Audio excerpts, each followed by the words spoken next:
लोकशङ्करं लोकशङ्करम् अज्ञानां जाह्नवीतीर्थं विद्यातीर्थं विवेकिनां सर्वेषां सुखदं तीर्थं भारतीतीर्थमाश्रये विद्याविनयसम्पन्नं वीतरागं विवेकिनं वन्दे वेदान्ततत्त्वज्ञं विधुशेखर भारतीम्।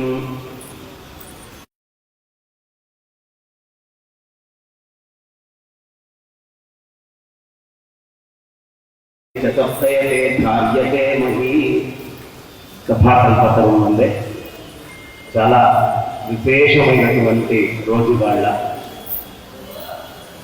ఇప్పటిదాకా నాకు తెలిసి దక్షిణ భారతదేశంలో ఎక్కడా కూడా ఇలాంటి అద్భుతమైనటువంటి కార్యక్రమం ఈ శుక్ల యజుర్వేద కాండ ఘనపారాయణ అనేటటువంటిది విన్నటువంటిది లేదు.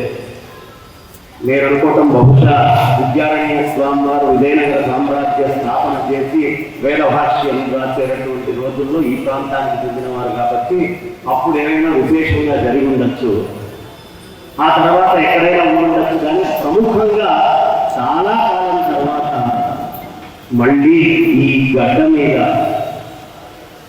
వారి పేరు వారు చేస్తున్న పని అనిరుద్ధుడు ఆపడానికి ఆస్కారం లేనటువంటి వాడు, ఏ విధమైనటువంటి అడ్డంకులు చూడనటువంటి వాడు. అలా ఆయనతో పాటు ఆయనని తయారు చేసినటువంటి గురువు గారు కుమారపాటి గారు బ్రహ్మాండంగా తయారు చేసి ఇక మీదట అనిరుద్ధుడితో ఆరంభం చేసింది ఎక్కడ ఆపకూడదు అని మొట్టమొదటి అనిరుద్ధుడితో ఈ కార్యక్రమం చేసుకున్నట్టున్నారు.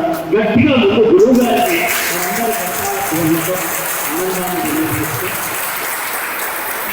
వేదిక మీద ఉన్నటువంటి యతులకి సాష్టాంగ ప్రణామం చేసుకుంటూ వేదిక మీద ఉన్నటువంటి పెద్దలందరికీ, ఎందుకంటే 2 నిమిషాల నుంచి 5 నిమిషాలు లోపు పూర్తి చేయమన్నారు కాబట్టి 5 నిమిషాలు నేను పేరు చెప్తే సరిపోతుంది కాబట్టి ఇక్కడ ఉన్నటువంటి పెద్దలందరికీ సాష్టాంగ ప్రణామం చేస్తూ వేదిక కింద ఉన్నటువంటి పెద్దలకి సాష్టాంగ ప్రణామం చేస్తూ యజుర్వేదము చాలా విశేషమైనటువంటి సత్య యజురేవ శిర శిరస్సు లాంటిది. యజ్ఞం చేసేటటువంటి దగ్గర ఏ విధమైనటువంటి ప్రక్రియతో పూజించాలి, వ్యక్తులను ఏ విధంగా తీసుకెళ్ళాలి, ప్రధానంగా యజుర్వేదం చేసేటటువంటి పని. అంటే భూమి మొత్తానికి నాభి ఏమిటయ్యా అంటే తస్య భువనస్య నాభి అని యజ్ఞం ఉండాలి. యజ్ఞాన్నే పూజిస్తారు. ఆ నాభి క్షేత్రంలో సమస్త సంపదల్ని సక్రమంగా సమకూర్చేటటువంటిది యజుర్వేదం. అలాంటి యజుర్వేదంలో కృష్ణ యజుర్వేదానికి విశేషంగా చాలా చోట్ల ఆదరణ కనిపిస్తోంది. శుక్ల యజుర్వేదం కొంచెం ఆదరణ తక్కువ ఉంది అని అనుకునేటటువంటి రోజుల్లో మళ్ళీ శుక్ల యజుర్వేద ప్రభ పేరుకు తగ్గట్టుగా శుక్లమయంగా తేజోమయంగా ఉండేట్టుగా ఈ వేదిక నుంచి ఆరంభం అవబోతోంది. దీంట్లో ఏ సందేహం చాలా విశేషమైనటువంటి మొత్తము ఈ యజ్ఞము ఏమిటి అంటే పరమాత్మ నుంచి వచ్చినటువంటి పంచభూతాల్లో కొలికి పూస లాంటిది అగ్నిహోత్రం. పైన ఆకాశం కానివ్వండి, వాయువు కానివ్వండి, తర్వాత అగ్ని, ఆ తర్వాత జలము, పృథివీ. అటు పరమాత్మని ఇటు ప్రజలని ఇతరమైనటువంటి భూతాలని అన్నింటినీ అనుగ్రహించాలి అని ఆ అగ్నిహోత్రుడికి శిరస ప్రణామం చేస్తూ ఈ కార్యక్రమం ఆయన యొక్క అనుగ్రహం వల్ల మరి ఇవాళ బహుశా ఆ కానువ శాఖకి చెందినటువంటి ఋషులు అందరూ కూడా కోరుకున్నారేమో సూర్యనారాయణ మూర్తి కర్కాటక రాశిలోకి ప్రవేశము చేసిన తర్వాత ఈ సభ ఆరంభం అంటే ఇప్పటిదాకా ఒకటే పథకాలు ఈ ప్రపంచంలో మిగతా ప్రాణులన్నీ ఒకటే విధంగా నడుచుకుంటూ పోతాయి.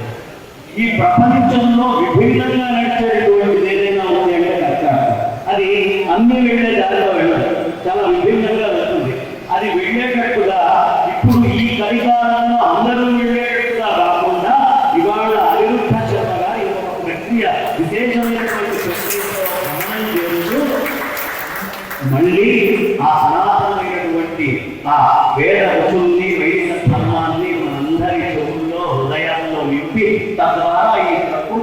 ఇదంతా కూడా వేదమయం చేయాలి అని కోరుకున్నటువంటి ఈ పనికి ఎవరు సహకరిస్తున్నారో వాళ్ళందరికీ పరమాత్మ అనుగ్రహం ఉంటుంది. దీంట్లో ఏ విధమైనటువంటి అనుమానము అక్కర్లేదు.